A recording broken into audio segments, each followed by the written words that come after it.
Hi guys, welcome back to a new episode of Know Why Golf with me, Coach Kitri at Golf Tech Singapore. Today, I wanted to have a follow up of my last video, knowing why you missed the ball, to why you duff the ball. And the way we'll go about it is first to understand what is duffing, what normally causes it, and how do we fix the problem. So, in a nutshell, duffing is the opposite of what you want to do. What do you want to do? You want to hit ball first, ground second, correct?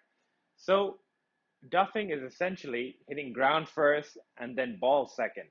As I mentioned in my last video regarding low point, essentially what you want to be doing is, if let's say this is the ball and this is the ground, you want the low point to be in front of the ball. So as you connect, you want the club to hit the ball and compress it down to the low point. So duffing is essentially where you're connecting the ground first, maybe somewhere around there, and then the ball second. So duffing can lead to a whole lot of problems, like such as loss of power, loss of control, but essentially it's inconsistent contact and makes you unable to actually achieve your goal with each shot. So there are a number of reasons why anybody would be duffing the ball, but one of the major ones is something we call an early release or casting from the top of the swing. So this motion will essentially get the club head to come in too early onto the ball and essentially hit behind it. So you'll end up with a lot of shots where you're coming in and the club head's coming through behind the ball and hitting the ground before the ball. Another reason why somebody would be duffing the ball is a limited understanding of how to control the low point. Now, as I mentioned in my last video, the low point is your lowest point away from you. So if that point essentially is behind the ball, then it becomes very difficult at impact to be able to connect the ball first and the ground second. So as I mentioned, if let's say I am behind the ball at address and I stay there at that point, even to the best of my ability, it would be quite difficult to make sure that I connect the ball first and ground second. So duffing is not only a problem just for high handicap players. Even lower handicap players can hit behind the ball every now and then.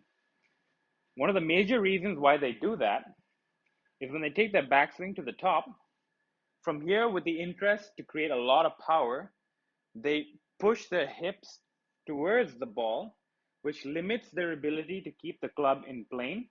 And from here, they have to early release to kind of catch up and be able to hit the ball to some extent.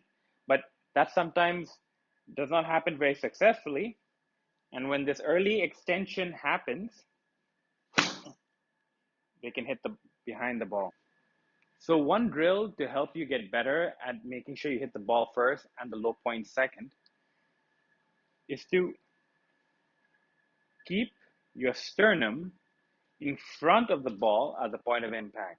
And one way to do that, and one way to promote that, is by having an object, a small object behind. Like for here, I am using a lineman stick. And even at the driving range, you can even use like a towel and keep it about 6 inches behind the ball. So what this will do is to make sure and to promote that there's a forward engagement through the downswing, and you'll be able to feel more weight on your left side at the point of impact. Something like this.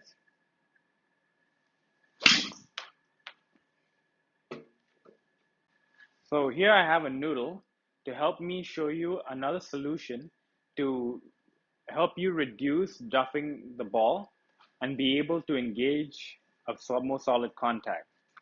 Now, in golf, as the ball is below you, you want to be turning on an incline. And turning on an incline is considered tilting.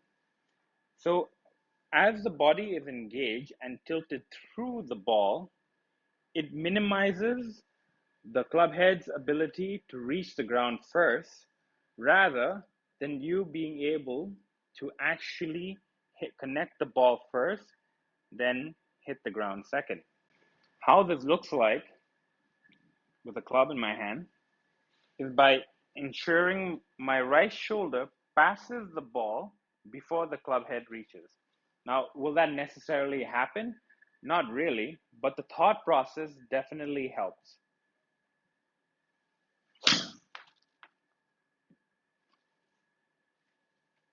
So, by engaging tilting a lot more, shoulder tilting specifically, it will, like I mentioned, reduce the ability of the club to be casted, to have that early release, but also it helps better players reduce their early extension with their hips.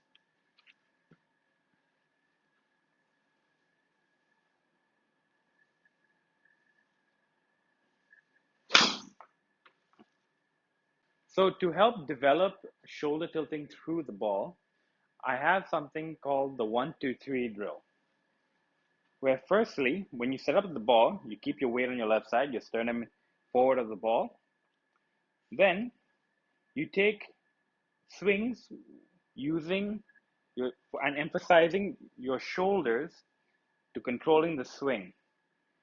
And from there, you go 1, 2, 3. Now, when doing this drill, it does help to keep your hands very passive because the whole idea is to emphasize the shoulders tilting through impact.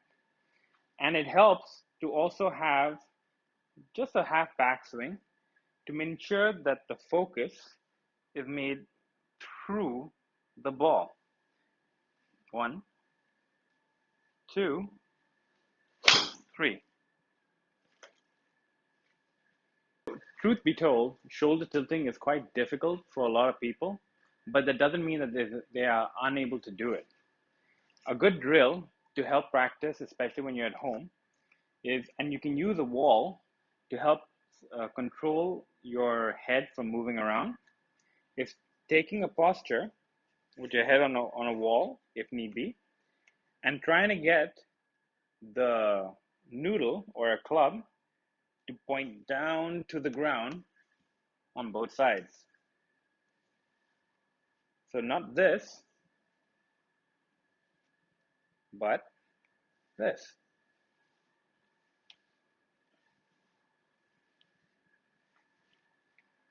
Initially, you're going to feel quite sore, especially on your lower back.